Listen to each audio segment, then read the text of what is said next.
Madison Square Garden, New York City, January 28, 1970. The winter air outside was bitter cold, but inside the arena, 10,000 bodies generated enough heat to fog the windows. Steam rose from the crowd like incense, mixing cigarette smoke with the sweet smell of marijuana and the sharp odor of spilled beer. Staff Sergeant Michael Torres sat in the wheelchair-accessible section near the front, a space that barely qualified as accessible in 1970. Three folding chairs had been removed to make room for his wheelchair, leaving him feeling exposed, isolated from the sea of standing bodies around him. 24 years old, Purple Heart recipient, 2 tours of duty in Vietnam, 8 months since the mortar explosion outside Da Nang that had taken his legs and changed everything about who he thought he was supposed to be. He still woke up some nights hearing Jimmy Rodriguez calling for a medic, still felt the phantom pain where his legs used to be, still tasted the metallic dust that had filled his mouth as consciousness faded in that crater. His girlfriend Linda stood beside him, one hand resting protectively on his shoulder.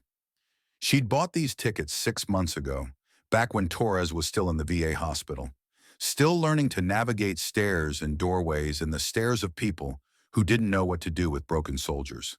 She'd researched this carefully, read articles about music therapy, about how rock concerts were helping other veterans process trauma. The doctor had mentioned that creative expression might unlock something that traditional therapy couldn't reach. Linda had chosen Hendrix specifically because his music was supposed to be cathartic, transformative. She'd thought maybe if Torres could hear his pain reflected in someone else's art, he might finally start talking about what happened over there. She'd meant well. Music was supposed to heal, wasn't it? Rock and roll was supposed to bring people together. She'd read articles about the therapeutic power of concerts, about how music could help veterans process their experiences. What she hadn't considered was that this wasn't just any musician. This was Jimi Hendrix, the guy who'd taken the Star-Spangled Banner and turned it into what sounded like a battlefield. The guy who spoke out against the war while Torres and his brothers were bleeding in Southeast Asian jungles. The guy who represented everything Torres had come to see as a betrayal of what he'd sacrificed his legs defending. The opening acts had finished their sets. Torres sat rigid in his wheelchair, hands gripping the armrests so tightly his knuckles had gone white. Every song the warm-up bands played seemed designed to mock what he'd been through. Anti-war anthems, peace and love ballads, lyrics about draft dodging in Canada and the immorality of American foreign policy. Linda kept glancing down at him nervously. She could feel the tension radiating from his body like heat from a furnace. She'd seen this before, the way his jaw would clench when protesters appeared on television, the way his eyes would go flat and distant when people talked about the war as if it were an abstract political concept instead of something that had cost him everything. "We can leave," she whispered for the third time. "Mike, it's okay. We can go." "I'm fine," Torres said, but his voice was tight with barely controlled anger. He wasn't fine. Nothing had been fine since the explosion. Not his legs, not his sleep, not his future, not his understanding of what any of it had been for. The doctors had saved his life, but they couldn't save his certainty about who he was supposed to be now. The arena lights dimmed. The crowd noise swelled to a roar. A figure emerged from the wings, moving with fluid grace across the stage. White Stratocaster in hand, wild afro catching the stage lights. Colorful, flowing clothes that seemed designed to offend everything Torres considered respectful.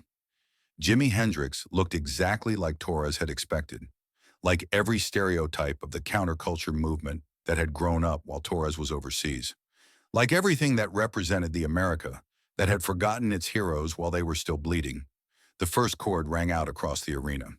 "Purple Haze!" The crowd erupted, thousands of voices singing along, fists raised in solidarity with lyrics that seemed to mock the very concept of military service. Torres watched the celebration around him with growing fury. These people had never served, never sacrificed, never watched friends die for freedom. They were cheering for someone who had turned patriotic symbols into protest songs, while better men than any of them fought and died in rice paddies 10,000 miles from home. The second song was "Hey Joe." Torres knew the story, a man who shoots his woman and runs to Mexico to escape justice. More celebration of lawlessness, of running away instead of standing up for what's right. By the third song, Torres felt like he might explode.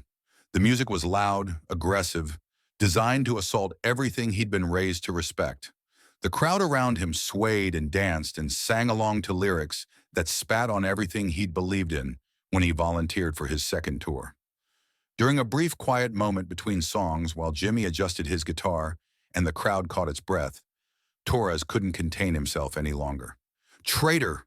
The word erupted from him like a gunshot. 10,000 conversations stopped. Heads turned. The music died. Jimi looked out into the crowd, his expression calm, searching, not angry, curious. Torres felt every eye in the arena focused on him. Linda's hand tightened on his shoulder, her fingernails digging into his shirt. Security guards started moving through the crowd, but slowly, unsure how to handle a disabled veteran in a wheelchair. "You never fought for this country," Torres shouted, his voice breaking with 8 months of suppressed rage. "You never bled for it. You got no right to turn our symbols into your protest songs." The silence in Madison Square Garden was absolute. 10,000 people holding their breath, waiting to see how this moment would resolve itself. Jimi set down his Stratocaster carefully, treating the instrument with the kind of respect Torres had expected him to show the flag. He stepped away from the microphone, away from the amplifiers and effects that created his signature sound. He walked to the edge of the stage, 20 feet from where Torres sat in his wheelchair. The stage lights dimmed, leaving just a single spot illuminating him. He got down on one knee, making himself smaller, less threatening, made direct eye contact across the distance. "What's your name?" Jimi called out, his voice carrying without amplification, cutting through the silence. Torres hesitated. He'd expected an argument, expected to be dismissed as just another angry vet who couldn't adjust to civilian life, expected security to drag him out while the crowd booed his interruption. This quiet question caught him off guard. "Staff Sergeant Michael Torres," he said finally, his voice smaller now. "What unit?" 173rd Airborne Brigade." Jimi nodded slowly, respectfully.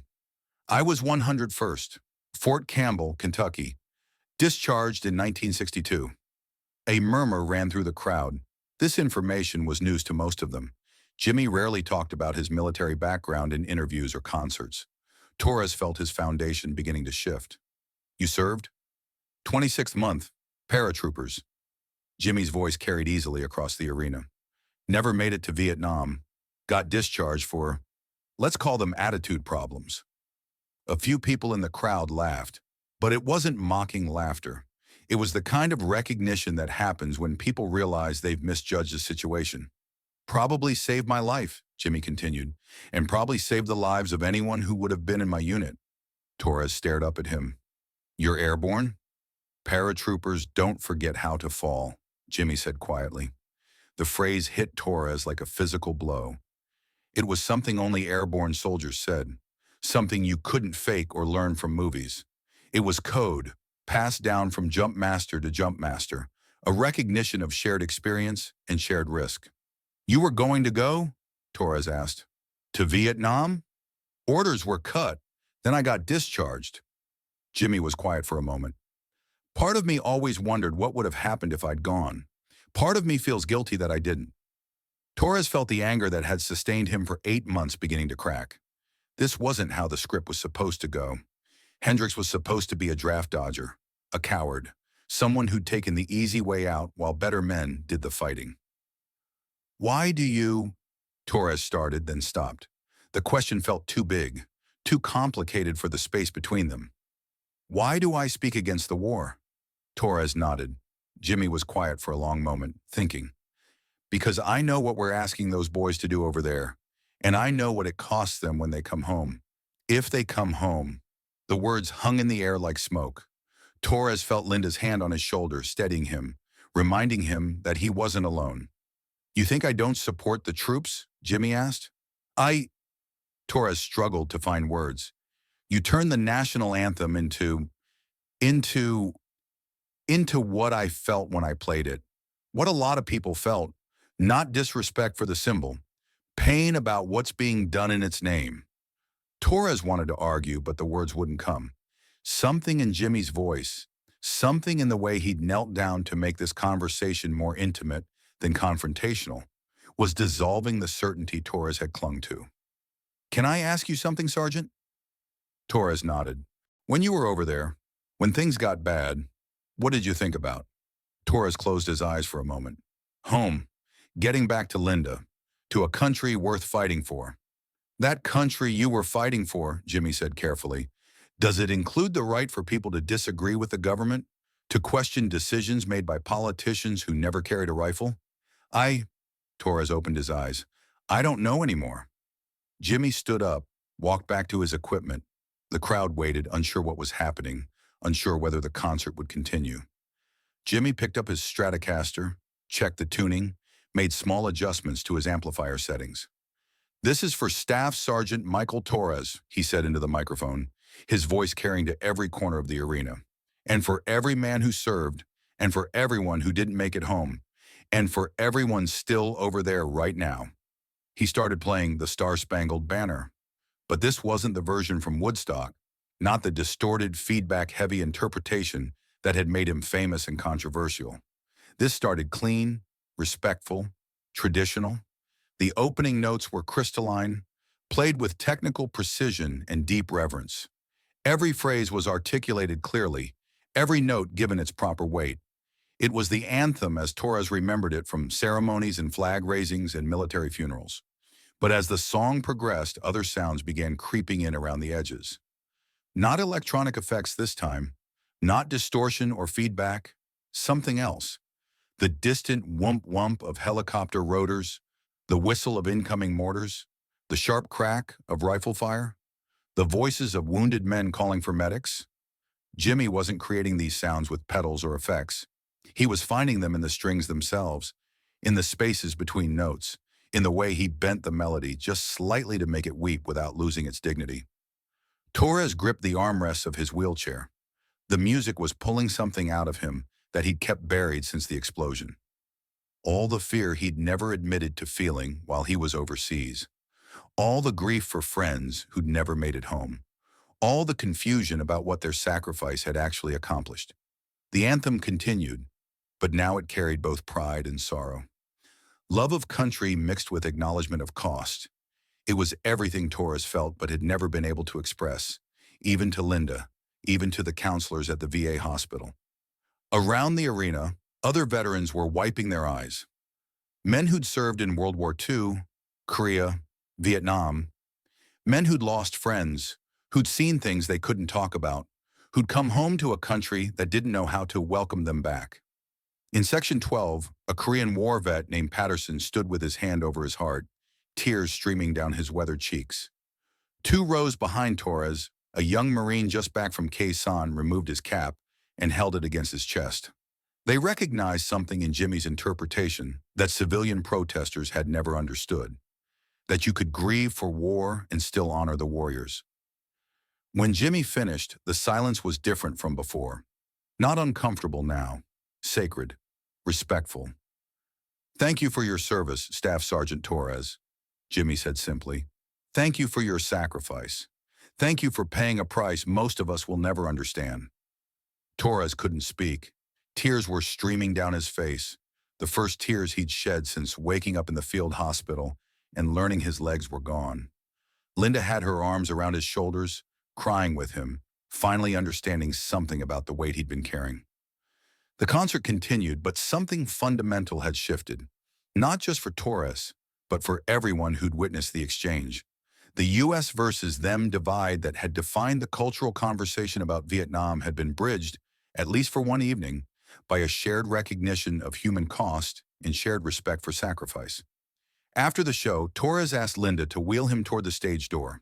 He wasn't sure what he wanted to say, but he knew he needed to say something. To apologize, maybe. To understand something that still felt just out of reach. They waited in the cold January air for nearly an hour before Jimmy emerged, carrying his guitar case, looking tired but not rushed. He saw Torres immediately, walked over without hesitation. "Mr. Hendrix," Torres said, "I owe you an apology." "No, you don't. I called you a traitor in front of 10,000 people. You were hurt, angry. You had every right to be." Torres looked up at him, this man he'd hated based on assumptions that had just been shattered. How did you know? About the sounds, the helicopters, the mortars, the same way you knew them, Jimmy said quietly. Once you've heard those sounds, they never really leave you. They're always there, under everything else you hear. Sometimes music is the only way to let them out without going crazy. I thought you were against us. Against what we did over there. I'm against sending more people to go through what you went through. That's not the same thing as being against the people who went. Torres nodded slowly, beginning to understand the distinction he'd been too angry to see before. Can I ask you something? Jimmy said. Sure. What do you need? When you're out in the world, when people talk about the war, what do you need to hear? Torres thought about it for a long moment. That it mattered. That what we did meant something. That we're not forgotten. That the price we paid bought something worth having. You're not forgotten, Jimmy said. Not by me. Not by anyone who understands what freedom actually costs. They shook hands. Jimmy signed Torres's ticket stub with a message. Thank you for serving. Thank you for questioning. Both take courage. Jimmy. As they watched him walk away into the New York night, Torres felt something he hadn't felt since before the explosion. Not exactly peace, but a kind of understanding. A sense that maybe being against war and being for warriors weren't mutually exclusive positions. Maybe the most patriotic thing you could do was make sure the sacrifices meant something. Even if that meant questioning the people who'd asked for those sacrifices in the first place.